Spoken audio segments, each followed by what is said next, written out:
మాధురి గారు, మీరు ఇద్దరు కలిసి ఉండడం స్టార్ట్ చేశాక మీలో ఉన్న మార్పులు ఏం చూసారు మీరు మీ జర్నీ? అంటే ఏ ఒంటరితనంతో నేను బాధపడ్డానో, ఏ ప్రేమ తక్కువై నేను సఫర్ అయ్యానో. మీకు కూడా ప్రేమ తక్కువైంది ఇంట్లో? మరి ఇద్దరు వేరే వేరేగా, ఒకరు ఫారెన్ లో ఒకరు ఇండియాలో ఉంటే ప్రేమ తక్కువ ఉంటుంది. వైఫ్ అండ్ హస్బెండ్ అంటే దగ్గరగా ఉంటాయి కదా బాండ్ అనేది. అంటే లాంగ్ డిస్టెన్స్ లవ్ స్టోరీస్ అని ఇప్పుడు రీసెంట్ గా బాగా వైరల్. నాకు అలాంటివి నచ్చవు. కొంతమంది ఒక్కొక్క స్టోరీస్ నచ్చుతారు. మీకు లాంగ్ డిస్టెన్స్ స్టోరీస్ నచ్చవు. స్టోరీ లేదు. నాకు మాత్రం నా పక్కనే హస్బెండ్ ఉండాలనే ఫీలింగ్ తో ఉన్న అమ్మాయి నేనైతే మొదటి నుంచి ఉన్నాను. సో నాకు ఎవరైతే నేను శ్రీనివాస్ గారితో నా లైఫ్ స్టార్ట్ చేశానో, నా జర్నీ, అప్పటి నుంచి నాకు హ్యాపీనెస్ కానీ, మీరు అన్నట్టు నా ఒంటరితనం పోయి నాకు అంటూ ఒక తోడు దొరికింది. హ్యాపీగా ఉన్నాను. నన్ను వదిలే ఏ రోజు కూడా ఎక్కడికి ఇంతవరకు ఈ 4 yearsలో ఎప్పుడు ఎక్కడికి పోలేదు. ఎప్పుడు నాతోనే ఉంటారు. ఎక్కడికి వెళ్ళినా ఇద్దరం కలిసే ట్రావెల్ చేస్తాం. ఏ పనైనా ఇద్దరం కలిసే చేస్తాం.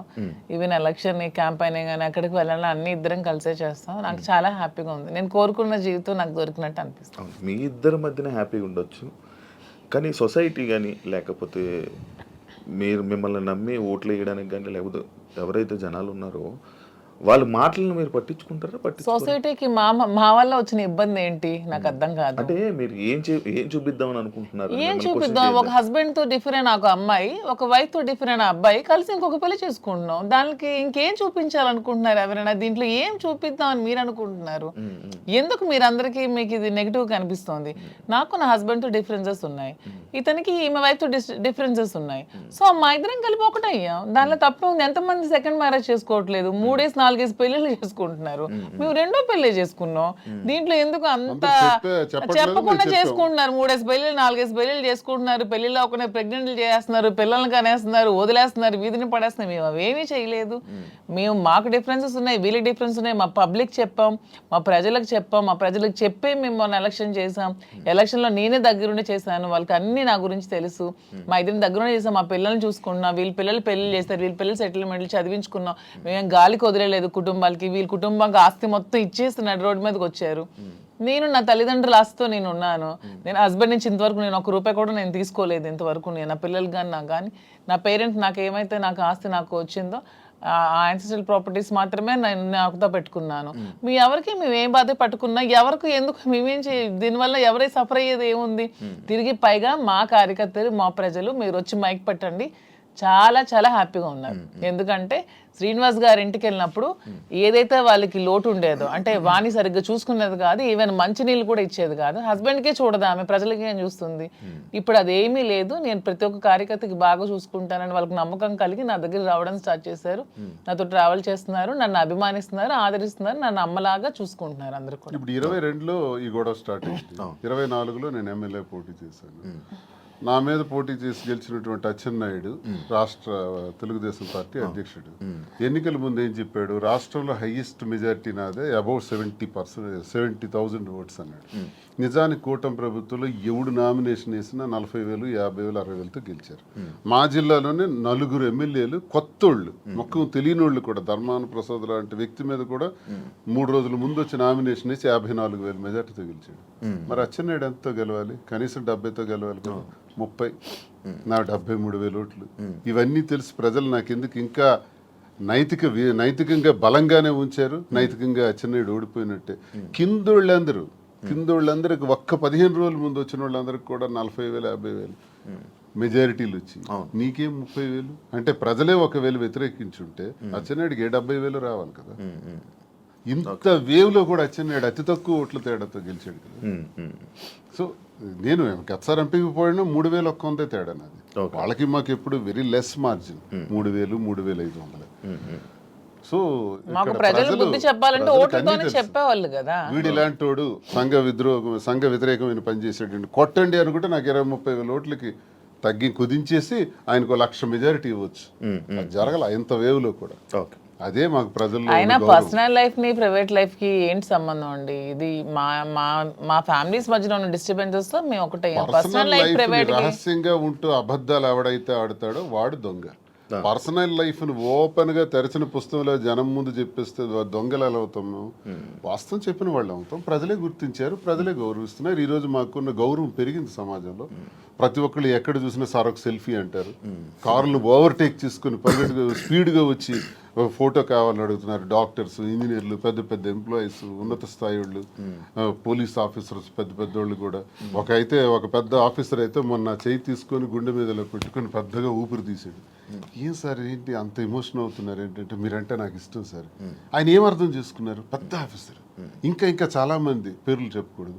వాళ్ళు ఏం అర్థం చేసుకున్నారు? ప్రతి ఒక్క జీవితంలో కూడా కథ ఉంది. ఆ కథ చాలా మంది చెప్పలేక భరిస్తున్నారు. మేము చెప్తాం. ఇప్పుడు మీరు ఇన్స్పిరేషన్ అంటారు, చాలా మందికి ఇన్స్పిరేషన్. ధైర్యంగా బతకండి. ఆవేశం ఎలా వస్తుంది, వాళ్ళ కళ్ళల్లో ఆర్ద్రత ఎలా వచ్చింది, ఆ సంతోషం ఎలా వచ్చింది.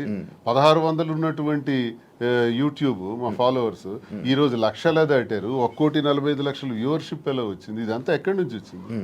అభిమానంతో వస్తుంది. అభిమానమా కాంట్రవర్సీ అంటారు? కాంట్రవర్సీ ఎందుకు రావాలంతా? ఫాలో అప్ ఎందుకు చేయాలి? న్యూస్ కదా, లేటెస్ట్ న్యూస్ కదా, లేటెస్ట్ రెండు ఉంటాయి. ప్రతి ఒక్కరికి రెండు ఉంటాయండి. ఎవరికైనా సరే రెండు కోణాలు ఉంటాయి. ఏ మనిషికైనా సరే విమర్శలు ఉంటాయి, పొగడ్తలు ఉంటాయి, రెండు ఉంటాయి. అవన్నీ బ్యాలెన్స్ చేసుకొని వెళ్తేనే జీవితం. రావణుణ్ణి మెచ్చింది ప్రజలే, రాముణ్ణి మెచ్చింది ప్రజలే. రెండు ప్రజలే. మీకు రావణుడు ఇష్టం ఉండొచ్చు, నాకు రావణాసుడు అంటే ఇష్టం. ఎవరి లైఫ్ స్టైల్ వాళ్ళది. నాకు రావణాసుడు హీరో, నేను హీరోగా చూస్తాను. సార్ రాముడు అంటే హీరో. అది ఎవరి ఇష్టం వాళ్ళది. ఆయన ఎలా చూస్తున్నారు? రాముడు అనుకుంటున్నారు, రావణాసుడు? నేను డిఎస్ఏ అనుకున్నాను. డిఎస్ కి ఒక బ్రాండ్ ఉంది. దువ్వాడ శ్రీనివాస్ అంటే ఒక బ్రాండ్. ఎవరితో కంపేర్ చేయను. ఈ స్పెషల్ అంటే. సార్ మీ బిజినెస్లు అన్నీ వదిలేసారా? వదిలేదు, అన్ని లాగేసుకున్నారు. మేమేం బిజినెస్ వదిలేదు. మైన్స్ నాది 25 years నుంచి మైన్స్ కంపెనీ. ఎప్పుడు మైన్స్ ప్రపంచ స్థాయిలో కూడా ఐకాన్ బ్రౌన్ గ్రానైట్ ఓనర్ గా మంచి పేరు ప్రఖ్యాతులు సంపాదించాం. మైన్స్ లో బాగా పీక్స్ కి వెళ్ళాను. ఈ గవర్నమెంట్స్ లో గవర్నమెంట్ ఉంటే ఒకలాగా, లేకపోతే రిజల్ట్ రోజు ఈవినింగ్ లాగేసుకున్నాం. 4వ తారీఖు ఎన్నికల ఫలితాలు వచ్చాయంటే ఆ సాయంత్రం కల్లా నా మైన్ ఒక్క సందని కొట్టి పంపించేశారు. ఈ రోజు వరకు పర్మిట్స్ ఇవ్వట్లా. 61 కోట్ల లాస్ సడన్ గా గవర్నమెంట్ రావటం వల్ల, కూటమి ప్రభుత్వంలో అచ్చెన్నాయుడు వీళ్ళు టార్గెట్ పెట్టారు. సరే ఇవన్నీ చేస్తుంటారు వాళ్ళు, భరిస్తారు. శ్రీను గారు అంత మైనింగ్ కంపెనీలు అలాంటి పెద్ద పెద్ద బిజినెస్లు చేసిన మీరు రీసెంట్గా చీరలు బిజినెస్లోకి తీసుకొచ్చేసారని చెప్పి కామెంట్స్ కామెంట్స్. దానికి బిజినెస్, సారీస్ బిజినెస్ కాదా? ఏదైనా బిజినెస్ ఏనండి. దానిలో కామెంట్ చేయడానికి ఏముంది? ఇప్పుడు శ్రీనివాస్ గారు ఎప్పుడు మైన్స్ బిజినెస్, తను ఫస్ట్ నుంచి కూడా. పర్లాకిమిడిలో వరల్డ్ ఫేమస్ మెటీరియల్ తను అక్కడ ఉంది. పర్లాకిమిడిలో తను క్వారీ చేశారు. ఆ క్వారీని కూడా ఇలా లిటిగేషన్స్ పెట్టి కేసులు పెట్టేసి ఇతను ఓడిపోగానే వాళ్ళ పార్టీ రాగానే టీడీపీ హయాంలో క్లోజ్ చేసేసారు. దాన్ని నిలదక్కుని పాపం మళ్ళీ కొత్తగా టెక్కల్లో స్టార్ట్ చేశారు. దాన్ని కూడా మొన్న రిజల్ట్ రోజు ఈవినింగే మొత్తం కూల్ చేశారు. పోర్టులో కాంట్రాక్ట్స్ వర్క్స్ చేశాం మేమిద్దరం. దాన్ని ఆపేశారు. సో ఇంకేం చేయాలి? నాకు ముందు నుంచి కూడా ఈ శారీస్ విషయంలో నాకు ఒక ప్యాషన్ ఉంది. నాకు ఒక ఫ్యాషన్ మీద ఒక ప్యాషన్తో, ఇంట్రెస్ట్తో నాకు ఈ శారీస్ స్టోర్ పెట్టాలని ఎప్పటి నుంచో ఆలోచన ఉంది. దట్టు ఈ శారీస్ బిజినెస్ ఏంటి, పాలిటిక్స్కి సంబంధం లేకుండా ఉండే బిజినెస్, పీపుల్కి మాకు, పబ్లిక్కి మాకు రిలేటెడ్గా ఉండే బిజినెస్ అనేది ఈ శారీస్ బిజినెస్. ఎందుకంటే మేము పబ్లిక్ ఎంత ఫెయిర్గా ఉంటే వాళ్ళు నచ్చితే మా దగ్గరికి వస్తారు, కొనుక్కుంటారు, వెళ్తారు. సో దీనిలో పొలిటికల్ ఇంటర్ఫీరెన్స్ అంటూ ఏమీ ఉండదు. సో అందుకని నేను శ్రీనివాస్ గారికి ఇంతవరకు మనం మైండ్స్ ఇవన్నీ చేసాం. చేసి ఎప్పుడు కోల్పోతున్నాం, ఎప్పుడు కూడా నిలదొక్కుకోలేదు. ఈ 4 years లో కూడా 30-40 crores వరకు పెట్టాం, లాస్ అయిపోయాం. మళ్ళీ ఇదే స్టార్ట్ చేసాం. మళ్ళీ నెక్స్ట్ టైం పార్టీ వస్తుందో రాదో, మళ్ళీ ఏమవుతుంది, పొలిటికల్గా ఇబ్బంది పడుతున్నాం. కాబట్టి ఇదన్నిటికీ డిఫరెంట్గా మనం తెలంగాణ అంటే ముందు నుంచి శ్రీనివాస్ గారికి నాకు హైదరాబాద్ మా ఫేవరెట్ ప్లేస్, మా ఇద్దరికి కూడా. హైదరాబాద్ ప్రజలు కూడా చాలా మంచి మనసున్న మనుషులు, ఎవరు వచ్చినా ఆదరిస్తారు. బ్రతకడానికి బ్రతుకు తెరునిస్తుంది హైదరాబాద్. అదొక చాలా పెద్ద ప్రపంచం హైదరాబాద్ అనేది. చాలా మందికి లైఫ్ని ఇస్తుంది. సో ఈ ప్లేస్ని మనం చూస్ చేసుకుందాం. వెన్ కంపేర్ టు నాకున్న ఫ్యాన్ ఫాలోయింగ్లో ఒక 10% ఆంధ్రాలో ఉంటే 90% నాకు హైదరాబాద్లోనే ఉన్నారు. అంత మంచిగా నన్ను ఆదరిస్తున్నారు. సో మనం ఫస్ట్ బిజినెస్ హైదరాబాద్లో స్టార్ట్ చేద్దాం. నాకు ఇంట్రెస్ట్ ఉంది, మీరు కొంచెం సపోర్ట్ చేయండి. అపార్ట్ ఫ్రమ్ యువర్ పాలిటిక్స్ నా కోసం ఒక 10% టైం మీరు కేటాయించి బ్యాక్ ఎండ్లో ఉంటూ నాకు సపోర్ట్ చేయండి అని చెప్పాను. చెప్పగానే శ్రీనివాస్ గారు కూడా దీనికోసం మేము 5-6 months నుంచి దీని మీద మేము వర్కౌట్ చేసాం. కొన్ని షాప్స్కి తిరిగాం. వీవర్స్ ప్రైస్ కంటే కూడా వీళ్ళు ఎక్కువ ప్రైస్కి అమ్ముతున్నారు షాప్స్, రిటైలర్స్. అవన్నీ బ్రేక్ డౌన్ చేసి పబ్లిక్కి మనకు గుడ్ రిలేషన్షిప్లా ఉండాలనే ఆలోచనతో డైరెక్ట్గా వీవర్స్ దగ్గరికి వెళ్ళి మాట్లాడి మేమే మగ్గాలు అవి ఏర్పాటు చేసుకొని మేమే మెటీరియల్ ఇస్తూ వీవర్స్ని కూడా బ్రతికిద్దామనే ఆలోచనతో వాళ్ళతో శారీస్ మేమే దగ్గరుండి వీవింగ్ చేయించుకొని ఆ ఓవెన్ శారీస్ని పెట్టి మేము శారీ స్టోర్ పెట్టి ఓపెన్ చేసి ప్రజలందరికీ కూడా క్వాలిటీతో అండ్ తక్కువ ప్రైస్లో ఇద్దామని నిర్ణయించుకొని ఈ శారీ స్టోర్ అనేది ఓపెన్ చేస్తున్నాం. ఫస్ట్ బ్రాంచ్ మదీనాగూడలో స్టార్ట్ చేస్తున్నాం. విత్ ఇన్ 3 months జూబ్లీ హిల్స్లో స్టార్ట్ చేస్తాం. విత్ ఇన్ ఇంకొంచెం రోజుల్లో ఇంకొక 4-5 బ్రాంచెస్ కూడా ఎస్టాబ్లిష్ చేయాలన్న ఆలోచనతోనే ఉన్నాం. అంతేగాని శారీస్ బిజినెస్ అనేది తక్కువగా చూడకండి. కూర్చోడానికి కాదు, అంటే ఒక మంచి గ్రేట్ లీడర్ శ్రీకాకుళంలో మంచి దువ్వాడ శ్రీని గారు అంటే మంచి నేమ్ ఉంది. అంత లీడర్లా ఉండేవాళ్ళు. ఆయన నోట్లో నుంచి ఎప్పుడు లైక్ జనాల దగ్గరికి వెళ్ళే అవి ఇవి వినేవాడు. కాకపోతే మైనింగ్ కంపెనీ బిజినెస్ చేసేవారు, ఒక మంచి బిజినెస్ మ్యాన్ అనుకునే వాళ్ళం. కానీ అలాంటి ఆయనతో నోట్లో నుంచి మేము ఇలా శారీ బిజినెస్ చేయబోతున్నాం ఇలా చెప్తుంటుంటే ఎలా ఉండే ఆయన్ని ఎలా చేశారు, ఎలా ఉండే ఆయన ఎలా చేయడం. బిజినెస్ అనేది ఏదైనా బిజినెస్, అది ఏదైనా చిన్న ప్రొడక్ట్ అయినా పెద్ద ప్రొడక్ట్ అయినా బిజినెస్ అనేది బిజినెస్ కింద క్యాలిక్యులేట్ చేయాలి. అది చీర జాకెట్టా లేకపోతే ఇంకేంటా అని చూడకూడదు. బిజినెస్ నాకు దీంట్లో ఇంట్రెస్ట్ ఉంది. ఇంతవరకు మైండ్స్ లో అతనికి ఇంట్రెస్ట్ ఉంది, మైండ్స్ వల్ల కోల్పోయాం. సో నా ఇంట్రెస్ట్ ఒకసారి వచ్చి చూడండి, చేద్దాం. మీకు తనకి ప్రజలే ఇష్టం, తనకి ప్రజాజీవితం ఇష్టం, ఇది కూడా ప్రజలకు లింకప్ అయ్యేది. మా కింద 100 మంది పనిచేస్తారు, మా ప్రజా సంబంధాలు ఇంకొంచెం బాగుంటాయి, ఇంకొంచెం మనకి పీపుల్ తో బాండింగ్ పెరుగుతుంది. వాళ్ళు కూడా మనం తక్కువ ప్రైస్ కి ఇస్తే ఓకే, శ్రీనివాస్ గారు మౌజీ దగ్గరికి వస్తే మనకు తక్కువ ప్రైస్ కి శారీ వస్తుందని గుడ్ విల్ మనకు వస్తే చాలు, కోట్లు సంపాదించాల్సిన అవసరం లేదనే ఉద్దేశంతో శారీ స్టోర్ ఓపెన్ చేస్తాం. ఓకే, అంటే ఈ బిజినెస్కి దువ్వాడ గారు 3-4 కోట్లు ఎంతో ఇచ్చారు. ఆయన డబ్బులు ఇచ్చి ఈ బిజినెస్ కోసం శ్రీనివాస్ గారు ఎవరేమనుకున్నా నాకు అనవసరం. శ్రీనివాస్ గారు అన్ని ఆస్తులు వానికి రాసిచ్చేసి వచ్చేసారు. With empty hands he came out. అక్కడి నుంచి మా లైఫ్ని మళ్ళీ మేము ప్రారంభించుకున్నాం. దీనికోసం మా పేరెంట్స్ ఇచ్చిన ప్రాపర్టీస్ మాత్రమే నేను సేల్ చేసి బిజినెస్లో పెడుతున్నాను. అలానే నాది వేరు శ్రీనివాస్ గారు వేరని మాకు లేదు. మీరు అడిగిన క్వశ్చన్కి ఆన్సర్ చెప్పాం. మా ఇద్దరు తన దగ్గర ఎన్ని కోట్లున్నా నాకు ఇస్తారు. ప్రెసెంట్ లేవు, లాగేసుకున్నారు అందరూ. ఉంటే నాకు ఇస్తారు ఖచ్చితంగా. సో నా దగ్గర ఉన్న ప్రతిదీ అతనిదే. మా ఇద్దరి మధ్యలో నీది నాది అనే తేడా లేదు. అయినా మా ఇద్దరు ఇప్పుడు మొగుడు పల్లాలి. మా ఇద్దరు నాదైనా ఒకటి అతనిదైనా ఒకటి, ఎవరికి సంబంధం లేదు. ఎవరు డబ్బులు పెడితే మీకేంటి ప్రాబ్లం? మీ బిజినెస్ చేస్తున్నావా, మంచి ప్రొడక్ట్ అందిస్తున్నావా అనేది మీరు చూడండి. డబ్బు గురించి ఆయనకి దగ్గర అయ్యారని కూడా టాక్. అది ఫేక్, అదే చెప్తున్నాను కదా. మీరు కావాలంటే అన్ని మొత్తం డాక్యుమెంట్స్ అవన్నీ వెనక్కి తీసుకోండి. ఆస్తులన్నీ రాసిచ్చి తను చెప్తున్నాను 0 బ్యాంక్ బ్యాలెన్స్ తో వచ్చారు నా దగ్గరికి. అందుకే నేను అంటున్నాను, మా బంధం మీరు ఎన్ని కామెంట్ చేసుకున్నా మాది 100% ప్యూర్ లవ్. ఎందుకంటే నేను అతని నుంచి ఏది ఆశించలేదు, 1 రూపాయి ఆశించలేదు.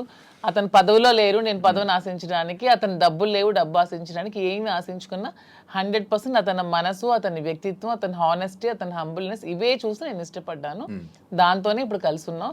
అతని దగ్గర ఏ ఆస్తులు లేవు, అన్ని బాణీకి ఇచ్చేసి వచ్చేసారు. ఇటీవల కాలంలో ఒక 2 కోట్ల రూపాయలు విలువైన 2.5 కోట్ల విలువైనటువంటి ఒక అసెట్ విశాఖపట్నంలో అమ్మారు. అలాగే శ్రీకాకుళంలో కూడా కొన్ని ల్యాండ్స్ అమ్మారు. అమ్మి ఈ డబ్బులన్నీ కూడా అక్యుములేట్ చేసి ఈ బిజినెస్. మా ఫాదర్ నాకు ఇచ్చిన ప్రాపర్టీస్ అన్ని నేను ఇప్పుడు అమ్మేశాను. ఎప్పటి నుంచో మా ఫాదర్ నాకు ఇచ్చే 2009 నుంచి అవి నా పేరు మీద ఉన్నవి. ఇప్పుడు బిజినెస్ కోసం నేను అమ్మేసి మరి బిజినెస్ స్టార్ట్ చేశాను. అంటే మీరు స్టార్టింగ్ అంటే ఆయనకి పరిచయం అవ్వక ముందు నుంచి, రాజకీయంలోకి రాకముందు నుంచి మీరు మేము ఫైనాన్షియల్ గా వెల్ సెటిల్డ్. మా ఫాదర్ వాళ్ళు వెల్ సెటిల్డ్, మా హస్బెండ్ వాళ్ళు కూడా వెల్ సెటిల్డ్. అన్ని వెల్ సెటిల్డ్ ఫ్యామిలీ ఫైనాన్షియల్ గా. మాకు ఫైనాన్షియల్ గా ప్రాబ్లమ్స్ కానీ ఏమి కూడా లేవు, ఎప్పుడు కూడా లేవు. వెల్ సెటిల్డ్ ఫ్యామిలీనే. ఇప్పుడు వీటి కోసం మేము ఆస్తులు అమ్మాల్సి వచ్చింది, లేకపోతే ఆస్తులు అమ్మాల్సిన అవసరం కూడా లేదు. ఎందుకంటే ఎలక్షన్ లో ఉన్న డబ్బులు కొంచెం ఉంటే అవి కూడా కోల్పోయాను.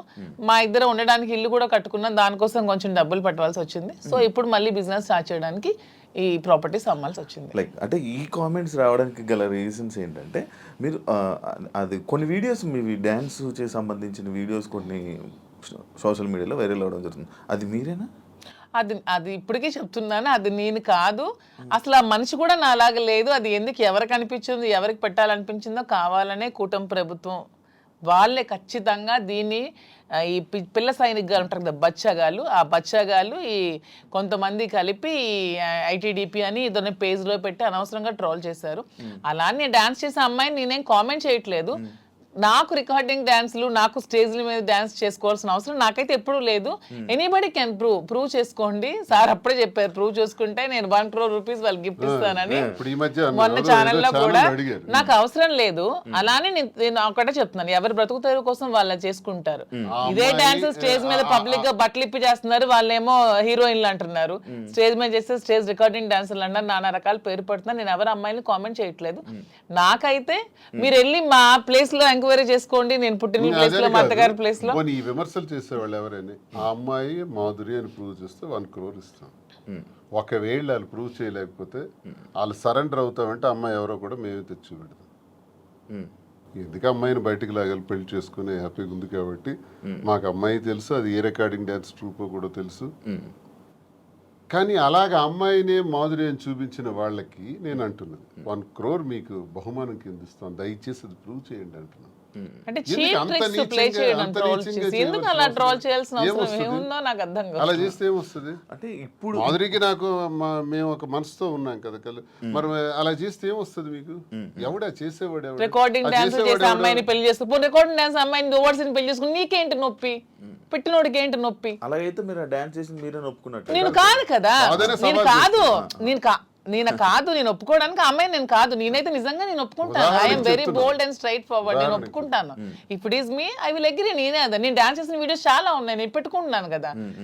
నేను చేసి నేనే పెట్టుకుంటాను. నేను అది కానప్పుడు నేను ఎలా ఒప్పుకుంటాను? అలానే అదే అంటున్నాను, ఒకవేళ డాన్స్ చేసిన అమ్మాయినే దువ్వాసం చేసుకుంటే మీకేంటి పెయిన్? అమ్మాయి మాత్రం అమ్మాయి కాదా, ఆడపిల్ల కాదా? ఎందుకు అంత ట్రోల్ చేయాల్సిన అవసరం ఏముంది? అంత నెగిటివిటీ స్ప్రెడ్ చేయాల్సిన అవసరం ఏముందని అడుగుతున్నాను నేను. ఒకవేళ ఆ అమ్మాయే మాధురి అని ప్రూవ్ చేయాలనుకుంటే 1 crore బహుమతి ఇస్తాం, తీసుకురండి అంటున్నాం. ఎవరైతే వచ్చారో వాళ్ళకి. అంటే ఇప్పుడంటే ఏ జనరేషన్ వచ్చేసింది, ఫేసులు మార్పిడి ఇది. ఆ వీడియో చూస్తే అప్పుడిప్పుడు 2003 2000 వయసు ఎంత తెలుసు? ఏమండి నాకు ఇప్పుడు 34 years అండి. 2000 అన్న ఏజ్ ఎంత ఉంటది? ఓకే, ఆ వీడియో ఎప్పుడు చాలా ఓల్డ్. నేను 2000 అన్న ఏజ్ ఎంత ఉంటుంది చెప్పండి? 2005 లో నేను 10th. నాకు ఎంత ఏజ్ ఉంటుంది? నాకు 2010-11 అప్పుడు నేను ఎంత పిల్లని ఉంటాను. ఆ అమ్మాయి అంత డాన్స్ నాకు ఎలా చేయగలను? కొంచెం నా పోనీ అట్లీస్ట్ నా చిన్నప్పుడు ఫోటోలు ఏవో చూపిస్తే మీకు తెలుస్తుంది. ఎప్పుడో మాదిరి చూపిస్తున్నారు కదా. అట్లీస్ట్ 2005 లో నేను 10th. పోనీ అప్పుడు నాతో చదువుకున్న వాళ్ళకి తెలుస్తుంది కదా. ఏదో మీలాంటి వాళ్ళు నమ్మాలి, ఎవరు తెలియని వాళ్ళు. తెలిసిన వాళ్ళకి ఏంటో తెలుసు. చెప్తున్నా అంటే మీరు చూస్తే ఎలా అనిపిస్తుంది? అలాగే నాకు ఎక్కడ అనిపించట్లేదు, మా వాళ్ళకి ఎవరికి అనిపించట్లేదు. మీకు ఎలా అనిపిస్తుందేమో మరి, మాకైతే తెలియదు. మా అందరికీ తెలుసు, ఎవరు మా జిల్లా అందరికీ తెలుసు అది నేను కాదని. ఇంక మిగతా వాళ్ళు నమ్మితే నమ్మొచ్చేమో కానీ ప్రతి ఒక్కరికి తెలుసు. ఇంక నమ్మినా నమ్మకపోయినా పర్వాలేదు, నేను అనుకున్నా కూడా ఐ డోంట్ కేర్ అంటున్నాను. పోనీ అమ్మాయి కూడా డాన్స్ బాగా చేస్తుంది అనుకుంటే అనుకోండి, దానిలో ఐ డోంట్ కేర్. శ్రీకాకుళం నుంచి వచ్చిన ఒక క్వశ్చన్, ఒక పాయింట్ ఏంటంటే, మాధురి గారు శ్రీని గారికి మందు పెట్టి ఆయన దాన్ని ఏదో అంటారు, ఆయన వలలో వేసుకుని వసీకరణ వలలో వేసుకుని వలలో బుట్లో పెట్టుకున్నది ఆ టైపు. సరే, మందు పెట్టి ఇలా చేయడం వల్ల, లేకపోతే ఈ ఏజ్ లోనే ఆయనకి అవసరం ఏంటి? సరే ఓకే, ఎవడైతే క్వశ్చన్ అడిగాడో వాడికి ఒకటి అడుగుతున్నాను. రే మందు పెట్టి శ్రీనివాస్ దగ్గర నేనేం తీసుకోవాలో చెప్పండి అని అడుగుతున్నాను. డబ్బుందా? లేదు. పోనీ అట్లీస్ట్ ఏజా? లేదు. అంటే ఇప్పుడు డబ్బు లేదు కానీ స్టార్టింగ్ లో ఆయన దగ్గర డబ్బు ఉండేది. ఇప్పుడు నేను వచ్చినప్పుడు ఏం లేదు. 2022లోనే ఇచ్చేసారా మీరు? ముందు నుంచి వాళ్ళ ప్రాపర్టీస్ అన్ని ఉన్నాయి. ఏ రోజు కూడా నేను 1 రూపీ కూడా అంతగా తీసుకోలేదు. తన పేరునే ఉన్నాయి, తర్వాత మిగతా రాసేసారు. రీసెంట్ గా 4 నెలల క్రితం జాఫర్ గారికి ఇంటర్వ్యూ ఇచ్చిన టైంలో కూడా she saying everything false allegations అండి. నాకేం రాసి ఇవ్వలేదు, నాకు అసలు ఏం లేదు, ఆయన ఇలా దూరం ఉండి ఇలాగా ఇల్లు ఇచ్చేసాను, ఈ ఇల్లు ఇచ్చేసాను అని చెప్తున్నారా తప్ప నాకు ఎటువంటి ప్రాపర్టీ ఏమి ఇవ్వలేదు. ఆ ఫ్యాక్టరీ రాసేసిన డాక్యుమెంట్స్ ఉన్నాయి. ఎన్నికలకు ముందే, ఎన్నికలకు 20-25 days ముందే రాసేసాను అన్ని. నా పేరున ఏదైతే ఉన్నాయో నా పేరున మీరు ఇవి తీయండి, మా ఎఫిడవిట్ వేస్తాం కదా, ఎమ్మెల్యేగా పోటీ చేసినప్పుడు ఎఫిడవిట్ లో ఏ అసెట్స్ ఉన్నాయో మీకు తెలుస్తాయి. ఆ అసెట్స్ ఈ రోజుకి నా పేరున ఉంటే you can anybody can challenge. ఈ రోజు ఆ అసెట్స్ నా పేరున ఉండాలి కదా. మొన్న నా పేరున ఎఫిడవిట్ లో ఎమ్మెల్యేగా పోటీ చేసినప్పుడు ఉండే అసెట్స్ ఇప్పుడు ఎందుకు లేవు? ఏమైనా అసెట్స్ తన పేరున ఉన్నాయో లేదో ఒకసారి వెరిఫై చేయండి, తెలుస్తుంది. ఎవిడెన్స్ ఉంటుంది కదా ప్రతిదానికి. అదే ఆ కామెంట్ పెట్టినోడికి అడుగుతున్నాను. శ్రీనివాస్ గారిని మందు పెట్టి తీసుకోవడానికి ఏముంది? సరే, మీరు ఇప్పుడు అన్ని ఆస్తులు రాస్తారు కదా, ఇప్పుడు అన్ని ఆస్తులు రాసేసి ఉన్నానని చెప్తున్నారు కదా, మరి ఇప్పుడు అన్ని ఆస్తులు రాసాక నా ఆస్తులు అమ్మి పెట్టి ఉండాల్సిన అవసరం నాకేముంది? వాడు ఎవడైతే కామెంట్ పెట్టాడో వాడికి 2 క్వశ్చన్స్ అడుగుతున్నాను. ఒకటి, ఆస్తుల కోసమే తీసుకొని ఉంటే అతని ఆస్తులన్నీ వదిలేసి వచ్చాక నా ఆస్తులు అమ్మి అతని దగ్గర ఉండాల్సిన అవసరం ఏముందని ఎవడైతే కామెంట్ పెట్టాడో వాడికి అడుగుతున్నాను. ఇంకొకటి పాయింట్, మీ మహేష్ ఎక్స్ హస్బెండ్ ఎవరైతే ఉన్నారో ఆయన స్టార్టింగ్ లో వచ్చారు. ఏంటి దానికోసం ఇప్పుడు నేను చెప్పి నేను అరిగిపోయాను అతను చెప్పిన కామెంట్స్ కోసం. స్టార్టింగ్ లో వచ్చారు, ఈ మధ్య అసలు కనిపించట్లేదు. ఏమైనా డబ్బులు ఇచ్చి వాళ్ళని ఆయన్ని మేనేజ్ చేశారు? డబ్బులు ఇచ్చి మేనేజ్ చేయడానికి they are well settled family. వాళ్ళు ఆర్థోడాక్స్ ఫ్యామిలీ, రిచ్, టెక్కలకే రిచ్ వాళ్ళు. వాళ్ళ ఫాదర్ ఎవరు అడిగినా చెప్తారు, వాళ్ళ ఫాదర్ టెక్కల్లోనే రిచెస్ట్ ఫ్యామిలీ. వాళ్ళ ఫాదర్ కి 100 acres ఉండేవి. మనకంత స్థితిలో ఏమీ లేము. ఫస్ట్ లాయర్ శ్రీకాకుళం డిస్ట్రిక్ట్ మొత్తానికి మొదటి లాయర్ అతనే. హైకోర్టు నుంచి జడ్జెస్ కూడా వచ్చి అతనికి సన్మానం చేశారు. అతను ఇప్పుడు ఎక్స్పైర్ అయ్యారు. కానీ రిచెస్ట్ ఫ్యామిలీ వాళ్ళు. తలగాములు ఇప్పటికీ వాళ్ళకి ల్యాండ్ అసెట్స్ అన్నీ ఉన్నాయి. వాళ్ళకి ఏం డబ్బులు అవ్వాల్సిన అవసరం లేదు. తను చక్కగా మెరైన్ చీఫ్ ఇంజనీర్ జాబ్ చేసుకుంటున్నాడు, హ్యాపీగా ఫారెన్ లో ఉన్నాడు. 1 రూపీ కూడా వాళ్ళకి ఇవ్వాల్సిన అవసరం. తప్పు మేము ఇలా ఉన్నదానికి వాళ్ళ ఫ్యామిలీని బ్లేమ్ చేయకూడదు, అది చాలా తప్పు. వాళ్ళ ఫ్యామిలీ చాలా మంచి ఫ్యామిలీ. వాళ్ళేం ఫైనాన్షియల్ గా మా దగ్గర ఏముందని మీ వాళ్ళకి ఇవ్వడానికి? ఇప్పుడు మ్యూచువల్ అండర్స్టాండింగ్, మేము మ్యూచువల్ కన్సర్న్ తోనే మేము విడిపోయాం. మా దగ్గర ఏముంది మీ వాళ్ళకి ఇవ్వడానికి? ఇప్పుడు ఎవరు చేయాల్సిన అవసరం లేదు. మీ దగ్గర ఉన్నాయా?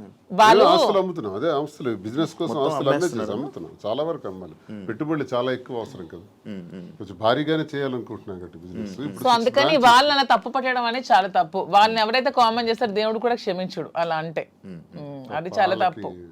వాళ్ళని ఇందులో లాక్కూడదు. ఇప్పుడు మీరు పూర్తిగా హైదరాబాద్ లో ఉంటారా లేకపోతే ఇక్కడ?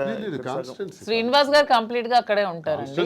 నేను హైదరాబాద్ లో ఉంటూ చూసుకుంటాను. శ్రీనివాస్ గారు అవసరం ఇక్కడ ఏదైనా నాకు ఉందనిపించినప్పుడు తను వచ్చి వెళ్తూ వస్తుంటాను. మీరైతే ఇక్కడే? నేను ఇక్కడే ఉంటాను. హైదరాబాద్ లో అంటే ఇక్కడ చాలా మంది బొటిక్లు ఉన్నాయి. లైక్ మీది కూడా ఒక బొటిక్ లాంటిదే కదా? నాది బొటిక్ కాదండి, కంప్లీట్ స్టోర్. ఇక్కడ చాలా స్టోర్స్ ఉన్నాయి, చాలా బొటిక్స్ ఉన్నాయి. ఇప్పుడు యూత్ కానీ లేకపోతే ఇప్పుడు రీసెంట్ టైమ్స్లో అందరూ బొటిక్స్ వైపు లేకపోతే అటువైపు ఎక్కువ అవగాహన చూపిస్తున్నారు. లైక్ అవి తీసుకుందాం, అవి చేసుకుందాం అనేవి. బట్ మీది ఎందుకు సక్సెస్ అవుతుందని అనుకుంటున్నారు? మీరు అన్ని ఉండగా మీ దగ్గరికి ఎందుకు రావాలి? ఆఫ్ కోర్స్ కరెక్ట్ పాయింట్ అడిగారు. అన్ని ఉండగా నేను సక్సెస్ అవుతానని నమ్మకం నాకుంది. ఎందుకంటే నేను ఫస్ట్ ఆఫ్ ఆల్ నేను ప్రతి ఉమెన్ కి కూడా క్వాలిటీ ప్రొడక్ట్ ఇవ్వాలనుకుంటున్నాను. కొన్ని వెరైటీస్ ఉన్నాయి, టస్సెస్, ఆర్గాంజాస్, రాసిల్స్, చాలా వెరైటీస్ ఉంటాయి. కానీ దాంట్లో అందరూ చాలా మంది ప్యూర్ ఇవ్వకుండా డూప్లికేట్స్ ఇస్తున్నారు. ఫస్ట్ ఫీల్ అనేది ఉమెన్ గా కంఫర్ట్ మాకు ఉంటుంది. మీకు నచ్చినా నచ్చకపోయినా ఫస్ట్ కట్టుకునేటప్పుడు శారీ అనేది మా కంఫర్ట్, మాకు నచ్చాలి, మాకు తెలియాలి. ఈ ప్యూరిటీ అనేది నాకు తెలియాలి. శారీ ప్యూరిటీ కానీ శారీ కంఫర్ట్ కానీ నాకు తెలియాలి. అదే మేము థీమ్తో ఫస్ట్ నేను ప్యూరిటీ అనేది కస్టమర్కి ఇవ్వాలనుకుంటున్నాను. సో ఈ సోకాల్డ్ ఈ షాప్స్, ఈ బొటిక్స్ లాగా డబ్బుల కోసం మేము వ్యాపారం చేయట్లేదు. మాధురి దగ్గరికి వెళ్తే మాకు ఖచ్చితంగా ఒక మంచి క్వాలిటీ తక్కువ రేట్లో బడ్జెట్లో వస్తుందనే నేను మోటోనే పెట్టుకున్నప్పుడు when compare to other shops నా దగ్గర రేట్ తక్కువ ఉన్నప్పుడు కస్టమర్ అనేవాళ్ళు నా దగ్గరికే వస్తారు. వచ్చినప్పుడు వాళ్ళు వెళ్ళేటప్పుడు హ్యాపీగా వెళ్తారు. సో వెళ్ళేటప్పుడు మళ్ళీ సెకండ్ టైం వస్తారు. నేను కూడా ప్రతి బ్రాండ్స్కి ఏదో హీరోయిన్స్ను సెలబ్రిటీనే పెట్టుకునే వదిలే నా కస్టమర్స్ని నేను బ్రాండ్గా పెట్టుకుంటే వాళ్ళకే తక్కువ రేట్కి ఇస్తే వాళ్ళే నా కస్టమర్స్ నాకు బ్రాండ్ అంబాసిడర్స్ అవుతారు. వాళ్ళే 10 మందికి వెళ్ళి చెప్తారు, వాళ్ళు ఇంకొంతమందికి చెప్తారు పలానా దగ్గర షాప్లో తక్కువ రేట్ ఉంది, బాగుంది, క్వాలిటీ ఉంది, ప్యూర్ ఉంది, అప్పుడు నా దగ్గరికి వస్తారు. సో కస్టమర్స్ నా బ్రాండ్ అంబాసిడర్స్. నేను ఎవరిని బ్రాండ్ అంబాసిడర్స్ కూడా పెట్టుకోవట్లేదు. ఇప్పుడు నా దానికి నేనే బ్రాండ్ అంబాసిడర్గా ఉన్నాను. ఫ్యూచర్లో నా కస్టమర్స్నే బ్రాండ్ అంబాసిడర్గా చేసుకుందాం అనుకున్నా. నేనే మోడల్స్ని కానీ హీరోయిన్స్ని కానీ అవన్నీ కూడా చేసుకోవట్లేదు. వాళ్ళకి ఆ కోట్లు లక్షలు ఇచ్చే బదులు నా కస్టమర్ తక్కువ ప్రైస్లో ఇస్తే వాళ్ళే నా బ్రాండ్ అంబాసిడర్గా ఉంటారని నేను అనుకుంటున్నాను. సో ప్యూరిటీ, క్వాలిటీ, రేట్ రీజనబుల్గా ఉన్నప్పుడు నా దగ్గరికి అక్కడ కస్టమర్ ఎక్కడికి ఎందుకు వెళ్తాడు? నాకు డబ్బులు అవసరం లేదు, నాకు కావాల్సింది గుడ్ విల్, ప్రజలతో సత్సంబంధాలు బాగుండాలి. ఎందుకంటే మేము రాజకీయంగా ప్రజా జీవితంలోంచి వచ్చాం కాబట్టి ప్రజలతోనే మా జీవితం ఎక్కువ ముడిపడి ఉంది కాబట్టి ప్రజలకి ఏం కావాలి, ఎలా ఉంటే మేము నచ్చుతాం అనేది మాకు ముందు నుంచి తెలుసు. కాబట్టి మేము వాళ్ళతో ఉన్న రిలేషన్షిప్ మెయింటైన్ చేయాలనుకుంటున్నాం. కాబట్టి వాళ్ళకి మేము తక్కువ ప్రైస్లో క్వాలిటీ శారీ ఇచ్చి ఓకే మాధురి దగ్గర శారీ బాగుంటుందన్న goodwill within few days లో సంపాదించుకుంటాను. అప్పుడు మీరే రేట్ పెంచిన జనాలు తెలిసిపోతుంది ఖచ్చితంగా. అది నాకు అవసరం లేదంటున్నాను. ఇప్పుడు నాకు లాభం లేకుండా అనను. ఇప్పుడు వీవర్స్ దగ్గర నుంచి 10,000కి వచ్చినప్పుడు కొన్ని షాప్స్ లో ఎక్కువ లాభాపేక్షతో అవి 1,00,000కి 2 లక్షలకి అమ్ముతున్నారు. అలా కాకుండా ట్రాన్స్పోర్ట్ కి మాకున్న నేను గమనించింది అంటే మాధురికి ఫ్యాషన్ పట్ల ఎక్కువ ప్యాషన్ ఉంది కాబట్టి నేను బిజినెస్లో రంగంలో నాకు కొంత అనుభవం బట్టి నేనేం చెప్పానంటే మనకి ఎప్పుడు కూడా క్వాలిటీ ఉండాలి, నాణ్యత ఉండాలి. అసలు ఏంటి ఈ రంగం ఏంటి, అసలు ఈ శారీ ఫీల్డ్ ఏంటి, ఈ పట్టు ఫీల్డ్ ఏంటి, పట్టు సిల్క్ ఏంటి ఒకసారి నా కళ్ళారా చూడాలని నీకు తెలుసు కాబట్టి నేను తర్వాత వెళ్ళాను. వారణాసి వెళ్ళాం, కోల్కతా వెళ్ళాము, తర్వాత ఇది ధర్మవరం వెళ్ళాము, కంచి, బెంగళూరు, సేలం, కోయంబత్తూర్, ఇలాగ చాలా ప్లేసులు, యాడికి ఇలాంటి ప్లేసుల్లోకి వెళ్ళి డైరెక్ట్గా మగ్గందారుల దగ్గరికి, నేతన్నల దగ్గరికి వెళ్ళాం. నేతన్న పరిస్థితి మేము అక్కడ చూస్తే ఆయన కష్టపడి ఆ నేసే చీర, ఒక చీర నేయటానికంట 1 నెల రోజులు కూడా పడుతుంది, 2 నెలలు పడుతుంది, కొన్ని చీరలు 15 రోజులు పడుతుంది. ఆ చీర ఇంత కష్టపడుతున్నావు కదా, నువ్వెంత అన్నా సంపాదిస్తున్నావు, నీకెంత ఇస్తున్నారంటే ఆయన చెప్పే లెక్కలు చూస్తే ఆయన కూలి కూడా ఆయనకి చాలట్లా, మళ్ళీ కూలి బ్రతికే. అంటే ఇక్కడ నేను అబ్జర్వ్ చేసింది అంటే ప్రజా జీవితం గడిపిన మాకు ఇంత కష్టపడి ఒక క్వాలిటీ శారీ 15 రోజులు కష్టపడి, 24 రోజులు కష్టపడి చేస్తే ఆయనకు మిగిలింది కూల, అంతకన్నా పెద్దోడు కాడా? నెంబర్ 1. మరొకరు కూడా ఇక్కడ నష్టపోతున్నారు. ఆయన తయారు చేసినటువంటి ఆ శారీని ఉదాహరణకు ఒక 50,000కి అతనికి ఇచ్చి కొన్నారనుకోండి మధ్య దళారీలో, అది తెచ్చి హైదరాబాద్లో 3 లక్షలకు అమ్ముతున్నారు. మీకు తెలిసిన అంటే ఎన్ని రెట్లు ఎక్స్ట్రా అమ్మారు? 5-6 రెట్లు ఎక్స్ట్రా అమ్మేటప్పుడు నష్టపోయే మరో వ్యక్తి ఎవరంటే కస్టమర్. నేతన్న నష్టపోతున్నాడు, కస్టమర్ నష్టపోతున్నాడు. ఇది నేను గమనించింది. నేనేం చెప్పానంటే మనం లాభాపేక్షతో లాభాలు సంపాదించేయాలనుకుంటే 1,00,000 వ్యాపారాలు ఉంటాయి. నాకు తెలుసు చాలా వ్యాపారాలు ఉన్నాయి. ఇందులో నువ్వు ఇంట్రెస్ట్ పెడుతున్నావు కాబట్టి ఇందులో చెయ్యాలి అనుకుంటే నా తాలూకు ఉద్దేశం అంటే నాణ్యత ప్రాధాన్యత, నాణ్యతే ప్రామాణికం. ఈ 2 మైండ్లో ఎప్పుడు పెట్టుకో. Quality is our predominance. ఈ 2 బ్రెయిన్లో పెట్టుకుని ఆ ఏదైతే నేతన్న దగ్గర తీసుకుంటున్నామో ఆ నేతన్నకి మనం ఆర్థికంగా సహకరించి మరికొంత వెసులుబాటునిచ్చి అతను ఆ నేసేటట్లు చేసి అవన్నీ కలెక్ట్ చేద్దామని చెప్పి ఇప్పుడు 4-5 నెలల్లో మొత్తం దేశం నలుమూల నుంచి కలెక్ట్ చేసి దాన్ని స్టోర్లో పెట్టేటప్పుడు దానికి జిఎస్టీలు, ట్రాన్స్పోర్ట్ ఛార్జెస్, ప్రాఫిట్స్, మెయింటెనెన్స్ అన్నీ వేసుకుంటే 50,000 రూపాయల సారీని ఎంత కమ్మొచ్చు? 80,000కి అమ్మండి, 90,000కి అమ్మండి, అయితే 1,00,000కి అమ్మండి. 3 లక్షలు ఏంటండి? ఇది మోసం కదా కస్టమర్కి. మరి 3 లక్షలకు అమ్మిన లాభంలో కొంతైనా నేతనికి ఇస్తున్నావా? అది కూడా నష్టమే కదా నేతనికి. ఈ 2 ఆలోచించి ఈ 2 బ్యాలెన్స్ చేసి బిజినెస్ సక్సెస్ఫుల్గా రన్ అవ్వాలంటే వ్యాపారం పెట్టిన తర్వాత ఆ వ్యాపార యజమాని ఎవరన్నది జనకు తెలుస్తుంది. వ్యాపారం పెట్టక ముందే మేమెవరమో జనానికి తెలుసు. కాబట్టి మా మీద ఒక ఎక్స్పెక్టేషన్ ఉంటుంది, ఒక నమ్మకంతో మా దగ్గరికి వచ్చేటప్పుడు ఆ కస్టమర్ ఆ కళ్ళల్లో నేను సరైన ప్రైస్ ఇచ్చాను అన్నటువంటి ఆనందాన్ని మేము చూడాలి. అరే నేను ఈ స్టోర్కి వచ్చి చాలా ఎక్కువ డబ్బులు ఇచ్చేసాననే బాధని ఎక్కడ ఏ కళ్ళల్లో కూడా మనం చూడకూడదు అన్నది మా ప్రధానమైనటువంటి ఉద్దేశం. నేతన్న దగ్గర నుంచి కస్టమర్కి మధ్యలో బాధ్యత వహిస్తూ రీజనబుల్ ప్రైస్, సరసమైన ధర ఇవ్వాలన్న దానితో ఇది ప్రారంభించి ఒక 6 బ్రాంచెస్, తర్వాత విజయవాడ, విశాఖపట్నం, రాజమండ్రి, కాకినాడ, బెంగళూరు కూడా అనుకుంటున్నాం. ఇంకా జ్యువెలరీ కూడా స్టార్ట్ చేద్దామని ప్లాన్ చేస్తున్నాం. ఒక మంచి ఆలోచనతో దువ్వాడ శ్రీనివాస్ చీరలు అమ్ముతున్నాడా, దువ్వాడ శ్రీనివాస్ ఇలా అయిపోయాడా, అలాగే ఎవరైనా ప్రచారాలు చేసుకుంటే దువ్వాడ శ్రీనివాస్ రాజకీయం వదిలేడు, పదునైనటువంటి భాష వదలడు, తూర్పార పడ్డానికి ఎంత తోడైనా సరే ఆగే ప్రసక్తే లేదు, ప్రశ్నిస్తాడు. దువ్వాడ శ్రీనివాస్ రాజకీయం అనే గ్రౌండ్ ఫీల్డ్ వదిలేడు. దయచేసి ఆ భ్రమల నుంచి బయటపడమని వాళ్ళకి నేను సవాల్ చేస్తున్నాను. వ్యాపారం చేయాలని మాధురికి సహకారంగా పూర్తిగా ఉంటాను. తాను చేసే ఈ పట్టు సిల్క్స్లో ఈ స్టోర్స్ని బాగా డెవలప్ చేసే విధంగా, దాంతోపాటు యాడింగ్ జ్యువెలరీ కూడా విమెన్కి కావాల్సిన వాటి పైన ఆమెకి జ్యువెలరీలో కూడా బాగా నాలెడ్జ్ ఉంది కాబట్టి అవి కూడా పెట్టి అవి కూడా సరసమైన ధరలకి ఇచ్చే విధంగా మేము చేస్తామే తప్ప లాభాపేక్ష కోసం ఏదో అలా తప్పుడు పద్ధతుల్లో లాభం సంపాదించాలనే ఉద్దేశం కదా. అలా అనుకుంటే చాలా వ్యాపారాలు ఉన్నాయి. మా ఉద్దేశం అందుకే కాంచీపురం ఒకళా సిల్క్స్ అని కూడా పేరు పెట్టాం. ఒకళామాత ఒకళామాత అంటే వెంకటేశ్వర స్వామి తల్లి. దీనికి హిస్టరీ కూడా మేము దానికి కనెక్ట్ అయినాం. ఎందుకు కనెక్ట్ అయ్యంటే వెంకటేశ్వర స్వామి పేరు పెట్టొచ్చు, నేను వెంకటేశ్వర స్వామి భక్తులు మేము. స్వామి భక్తులుగా స్వామివారి తల్లి పేరు ఒకళామాత పెడదామని. ఎందుకంటే ఒక చిన్న స్టోరీ ఉంది. ఒకళామాత ద్వాపర యుగం ముందు యశోదాదేవిగా కృష్ణుడికి తల్లిగా పుట్టారు. మరి కృష్ణుడికి ఆ యుగధర్మం ప్రకారం, ఆ అవతారం తాలూకా పద్ధతి ప్రకారం ఆయనకి చాలా వివాహాలు జరిగాయి. ఆ వివాహాల్లో ఎక్కడా కూడా యశోదాదేవి పాత్ర లేదు. అప్పుడు ఆమెకు కోరిక ఉంటుంది, నా కొడుక్కి నేను పెళ్లి చేయలేకపోయానని. అది విష్ణువుకి తెలియజేస్తే విష్ణువు చెప్తారు, అమ్మా ఈ జన్మలో నీకు అది సాధ్యపడలేదు, కలియుగాంతంలో నువ్వు నాకు వివాహం చేస్తావు దగ్గరుండి అని మాటిస్తారు. ఆ మాట ప్రకారమే కలియుగాంతంలో ఆమె ఈ 7 కొండల్లోనే పుట్టి అక్కడే నివసిస్తూ ఓ కుటీరంలో ఉండగా కొన్ని కారణాల వల్ల వైకుంఠం నుంచి ఆ కొండపైనకి రావటం జరుగుతుంది వెంకటేశ్వర స్వామి. అప్పుడు నిరాడంబరుడుగా వచ్చి ఆ కుటీరానికి చేరినప్పుడు ఆమె చూస్తారు. నువ్వెవరు బాబు అని అడిగితే ఆయన సమాధానం చెప్పారు, నీ ఊరు అంటే అన్ని ఊళ్ళు నావే, నీ పేరు అంటే అన్ని పేర్లు నావే అని చెప్తారు. అప్పుడు ఒకళాదేవి ఒకళామాతగా కదా జన్మించారు. నీ పేరు శ్రీనివాసుడు అని పేరు పెడతాను, ఇక నుంచి నేను శ్రీనివాసుడు అని పిలుస్తాను అంటే వెంకటేశ్వర స్వామికి శ్రీనివాసుడు అని పేరు పెట్టింది ఒకళామాత. అక్కడి నుంచి అప్పుడు చెప్తారు ఆయన ఎవరన్నది ఆమెకు అర్థమవుతుంది. అమ్మా గత జన్మలో నీకు ఇచ్చిన మాట ప్రకారం నేను వచ్చాను, ఆకాశరాజు కుమార్తె పద్మావతికి ఇచ్చి నా వివాహ ఏర్పాట్లు నువ్వే దగ్గరుండి చెయ్యని చెప్తారు. అప్పుడు తల్లిగా ఆకాశరాజు దగ్గరికి వెళ్ళి పద్మావతితో మాట్లాడి శ్రీనివాసుడికి ఇచ్చి వివాహం చేసే దానిలో వివాహ వేడుకలు ఎంత బ్రహ్మాండంగా చేస్తారంటే ఒకళామాత. పెళ్లి కూతురు ఎలా ఉండాలి, పెళ్లి కొడుకు వెంకటేశ్వర స్వామి సాక్షాత్ ఎలా ఉండాలి, పెళ్లికి డబ్బులు కావాలి, ప్రతి పెళ్లికి అప్పు అవుతుంది.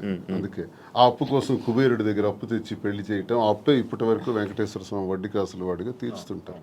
సో మేమెందుకు కనెక్ట్ అయినామంటే సాంప్రదాయాలకు నెలవైన, పెళ్లిళ్లకు నెలవైన, మంచి హస్తవాసి కలిగిన ఆ వెంకటేశ్వర స్వామి వారి తల్లి ఒకళామాత పేరుని కాంచీపురం పట్టు సిల్క్స్ కి నెలవైన ఆ ప్రాంతాన్ని కంచి కామాక్షిదేవి ఆశీస్సులతో కాంచీపురం ఒకళ సిల్క్స్ అని పేరు పెట్టి ఈ పట్టు చీరలు ఏదైతే మేము అమ్ముతామో సాంప్రదాయాలకు నెలవైన అమ్మవారి ఆశీస్సులతో ప్రతి ఒక్కరి చేతికి తాకాలని, వారి పాదాలని, వెంకటేశ్వర స్వామి విగ్రహం కూడా అక్కడ పెడుతున్నాం, ఒకళామాత విగ్రహం కూడా ఉంటాయి, వారి పాదాలకు తాకి ఆ వస్త్రాలను అందరికీ అందజేయాలనే ఉద్దేశంతో కాంచీపురం ఒకళ సిల్క్స్ అని పేరు పెట్టాం. అందుకు మీకు స్టోరీ తెలియజేస్తాను. ఇది ఒక దీని మీద ఇంత ఎక్సర్సైజ్ చేసామని చెప్పడానికి మీకు నేను తెలియజేస్తాను. ఇంత కష్టపడి ఇంత ఎక్సర్సైజ్ చేసి లాభాపేక్ష కోసం చేసింది కాదు, ఒక గుడ్ విల్ పెంచుకోవటానికి, మరింత సేవలు వ్యాపార రంగం ద్వారా కూడా అందించడానికి ప్రజలకు ఇది మేము చేస్తాం. మీ యూట్యూబ్ ఛానల్ ఎలా నడుస్తుంది? బాగా నడుస్తుంది? లేదండి, షాప్ గోల్లో పడి యూట్యూబ్ ఆపేసాను, చాలా రోజులైంది. స్టార్టింగ్ లో మీ యూట్యూబ్ ఛానల్ కి ఎంతో తక్కువ మంది ఫాలోవర్స్ ఉండేవాళ్ళు. అలాగే ఈ మధ్య ఈ ఇష్యూ అయిన తర్వాత మంచి సబ్స్క్రైబర్ తో, మంచి వ్యూవర్షిప్ తో, అదే చాలా లక్షల్లో సబ్స్క్రైబర్, మంచి వ్యూవర్షిప్ తో వెళ్ళింది. మంచి సక్సెస్ అయినట్టుంది యూట్యూబ్ అంతా. రెవెన్యూ పరంగా వచ్చింది. నాకు స్టార్ట్ చేసిన 1 month లోనే 2 lakhs ఎంత వచ్చింది యూట్యూబ్ లో. ఆ పిల్లలే తీసుకుంటున్నారు, వీడియోస్ పెడతారు కదా వాళ్ళే. తర్వాత మరి గ్యాప్ వచ్చింది, నేను షాప్ హడావుడిలో పడి ఈ సారీ వీవింగ్ చేయించడం, వీవర్స్ దగ్గర యూట్యూబ్ ఛానల్ వాళ్ళకి ఇచ్చారు, బట్ మీరు లోపల కనబడతారు అంతే. అంతే. నాకు లోపల రెవెన్యూ కోసం కాదు, నాకు పబ్లిక్ తో ఇంటరాక్షన్ కావాలి, పీపుల్ నాకు దగ్గర అవ్వాలి. ఫేమింగ్ అంటే ఫేమ్, జనాల్లో ఫేమ్ అంటే ఒక అందరూ నన్ను గుర్తుపట్టాలి, ఈ ఫేమ్ పిచ్ ఉందా? ఎందుకు ఉండదు? మీకు లేదా? మీకు లేదా? నాకు తెలియకుండా నాకు వచ్చింది కాదు, అడుగుతున్నా. ఫేమ్ ఎవరికైనా ఉంటుంది, మనిషి లక్షణమే అది, ఎవరికైనా ఉంటుంది. ఎందుకు ఉండదు? మనం గొప్పగా ఉండాలి, ఫేమ్ రావాలి, అందరూ మనం గుర్తుపట్టాలి. సినిమాలో నటించాలని కోరికలు ఉన్నాయి? సినిమాలో నటించాలని కోరిక కూడా ఉంది నాకు. ట్రై చేస్తున్నా. లేదు, ఇంతవరకు ఎప్పుడు ట్రై చేయలేదు, చూద్దాం ఎప్పుడైనా. సినిమా మీ ఇద్దరేనా? అలానే కాదు, నాకు మంచి అంటే విలన్ క్యారెక్టర్లు చేయాలని ఉంది, మంచి విలన్ రోల్స్. అలా సీరియల్స్ చూస్తారా? లేదు, సీరియల్స్ అలవాట్లేదు నేను ఎంతవరకు ఎప్పుడు ఒక సీరియల్ కూడా చూడలేదు. మీకు పంపిస్తారా సినిమా యాక్టింగ్ ఇంట్రెస్ట్? నాకు సినిమా తీసాం కదా ఇద్దరు, వాలంటీర్ అని ఒక సినిమా తీసి రిలీజ్ చేసాం. Okay okay. నాకు ఇంట్రెస్ట్ ఫీల్డ్, ఎందుకంటే చేయడానికి తప్పే ఉంది. అవన్నీ హాబీస్, అవి ఇంట్రెస్ట్స్, తప్పేం లేదు. సార్ ఇది ఈ బొట్టు ఎందుకు సార్ ఇలా పెడతారు? ఇంత అమ్మవారి బొట్టు. ఓకే, అంటే మిమ్మల్ని ఎప్పుడు ఫ్రేమ్లో చూసినా బొట్టు అలా ఉంటూనే ఉంటుంది. అసలు నాకు తెలిసి హిందూ సాంప్రదాయ ప్రకారం ప్రతి ఒక్కరు కూడా బొట్టు పెట్టుకోవాలి. అది అబ్బాయిలైనా అమ్మాయిలు కానీ. మీ మధ్యన ట్రెండ్ ఫాలో అవుతూ మీరు పెట్టుకోరు. శ్రీనివాస్ గారు సాంప్రదాయం పాటిస్తూ పెట్టుకుంటారు యాక్చువల్ గా. మధుర మీనాక్షి అమ్మవారు పుట్టింది. ఎప్పుడు తెచ్చుకొని పెట్టుకుంటాం. ఎప్పుడు అదే ఉంటాయి సూట్ కేసులో కానీ కారులో కానీ ఎక్కడైనా బాక్సులు ఉంటాయి. ఎక్కడైనా సరే అది పెట్టే బయటకు వస్తాయి. ఇంక ఇంట్లో ఉన్నామన్నా జస్ట్ ఉంటుంది లైట్గా. ఈ బిజినెస్ పెడుతున్నారు, అంత బాగుంది. మళ్ళీ పొలిటికల్ ఎంట్రీ ఏమైనా ఉందా? పొలిటికల్ గా వెళ్తారా? మళ్ళీ పొలిటికల్ ఎంట్రీ ఏంటి? మేము పాలిటిక్స్ లోనే ఉన్నాం, మళ్ళీ ఎంట్రీ ఏంటి? అదే this is just short break అంతే. ఇప్పుడు నెక్స్ట్ మళ్ళీ శ్రీనివాస్ గారి fight, Madhuri fight, double fire తో వెళ్తాం పాలిటిక్స్ లోకి. జస్ట్ చిన్న బ్రేక్ తీసుకున్నాం అంతే. ఈ బ్రేక్ లో ఏమైనా దూరం అయిపోతారేమో. దేనికి దూరం అయిపోతాం? ఎవరికైనా మేము ప్రజలకు దగ్గరగా ఉన్నాం. ఎవరు మమ్మల్ని ప్రజల నుంచి దూరం చేయలేరు కదా. శ్రీనివాస్ గారు మాస్ బేస్డ్ లీడర్, తను మ్యాన్ ఆఫ్ మాసెస్ అన్నట్టు. తన క్యాడర్ తో గానీ ఎవరితో గానీ సంబంధాలు ఉండవు. తనకి డైరెక్ట్ పీపుల్ తో సంబంధం. ఎప్పుడైనా డైలాగులు చెప్పారా? మాస్ డైలాగులు మీకు ఎప్పుడైనా? ఓ గోల్డ్ అని ఒకసారి ఒక డైలాగ్ చెప్పండి. బాలబాబు గోల్డ్ అని డైలాగులు, బోల్డ్ అని స్పీచ్లు, బోల్డ్ అని క్లాసెస్ అవన్నీ ఎప్పుడు అవుతూనే ఉంటాయి శ్రీనివాస్ గారి నుంచి. He is completely mass based leader. Duvvada Srinivas అంటే మరి మీకు తెలుసో లేదో కానీ అదే శ్రీకాకుళం మీకు కూడా తెలియాలి. అప్పటి నుంచే బాంబుల్ శ్రీని అనేవాళ్ళు దువ్వాడ శ్రీనివాస్ కి. ఒక రౌడీ, ఒక మాస్ లీడర్, పీపుల్ దగ్గరగా ఉంటాడు, ప్రజల కోసం ఎన్నో పోరాటాలు చేశాడు. ఈవెన్ షూటెడ్ సైట్ ఆర్డర్స్ వచ్చాయి అతని మీద, కాల్పులు కూడా ఎదురెళ్లారు. అలా పోరాట యోధుడు అతను. అతన్ని ఎవరు బీట్అవుట్ చేసి రాజకీయాల నుంచి తప్పించే ఇది కూడా ఎవరికి ఉండదు. అవన్నీ జస్ట్ ఇది చిన్న బ్రేక్ తీసుకున్నాను. మాక్సిమం శ్రీనివాస్ గారిలో నాకు ఈ వ్యక్తిత్వం ఇష్టం అని చెప్తాను కదా. హీఈస్ వెరీ హానెస్ట్ అండి. ఎప్పుడు కూడా నాకు తెలిసి ఇంతవరకు నేను ఈ 5 years నేను రాజకీయాలు ఉన్నప్పుడు ఎంతో మంది వచ్చి అతని దగ్గర మేము ఇవి ఇస్తాం, ఎంత డబ్బులు ఇస్తాం, మాకు ఇది చేయండి, మాకు ఇది ఇస్తాం, ఈ ట్రాన్స్ఫర్ చేయండి అన్నప్పుడు ఏ రోజు కూడా 1 రూపీ కూడా ఎవరి దగ్గర కూడా ఆశించని వ్యక్తి ఎవరైనా ఉన్నారంటే పాలిటిక్స్ లో దువ్వాడ శ్రీనివాస్ ఒక్కలే. ఈవెన్ కాకరాపల్లి అప్పుడు థర్మల్ పవర్ ప్లాంట్ ఉద్యమంలో కూడా తనకు 20 crores తెచ్చి ఆఫర్ ఇచ్చారు కంపెనీ వాళ్ళు. అది తృణోపాయంగా కాదనుకున్నారు. ఆ టైంలో తీసుకుని ఉంటే ఎలక్షన్లో అప్పుడే గెలిచేవాళ్ళు. అతను అవతల పార్టీ వాళ్ళు తీసుకున్నారు, ఆ చిన్నాడు వాళ్ళు గెలిచారు. ఆ టైంలో 1 రూపీ కూడా లేకుండా ఎలక్షన్లో పార్టిసిపేట్ చేస్తారు. కానీ ఏ రోజు కూడా లంచాలకి ఎప్పుడు కూడా తను తలొగ్గలేదు. దానికి అతీతంగానే పనిచేశారు. చాలా హానెస్ట్గా ఉండి ఎప్పుడు అబద్ధాలు చెప్పరు, స్ట్రైట్ ఫార్వర్డ్.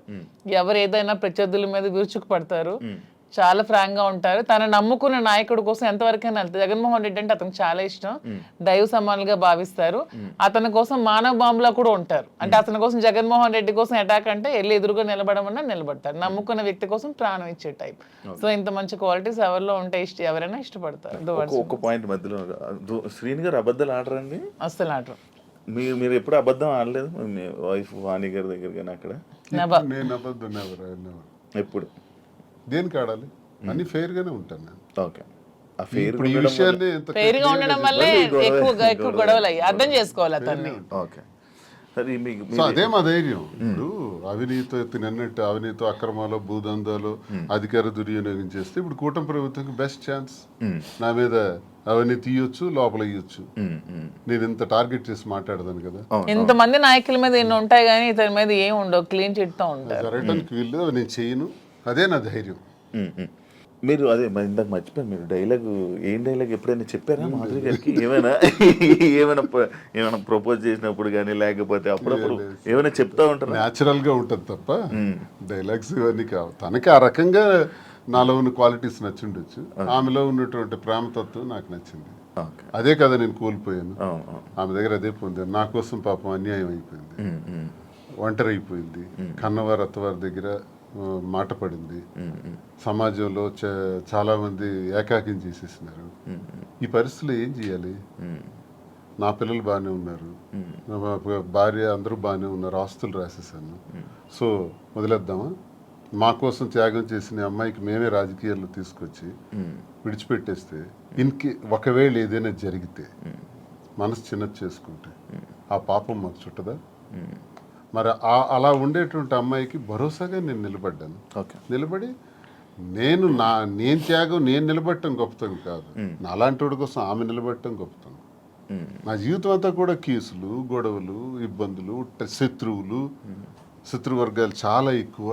పాలిటిక్స్లో సొంత పార్టీలో కూడా నాకు శత్రువులు ఉన్నారు. సొంత పార్టీలో నా తీరు నచ్చని వాళ్ళు ఉన్నారు. నేను ముక్కుసూటిగా ఉంటాను కాబట్టి ఎవరికి నచ్చదు. నేను ఎవరికి ఖాతరు చేయను. ఓకే. నా వ్యక్తిగత జీవితం నా మైండ్లో ఏదనుకుంటే అదే చేస్తాను. ఓకే. ఇలాంటి విభిన్నమైన కోణాలు కలిగిన వ్యక్తితో తానెందుకు ఈ టార్చర్ భరించాలా? తంద త్యాగమా నా త్యాగమా?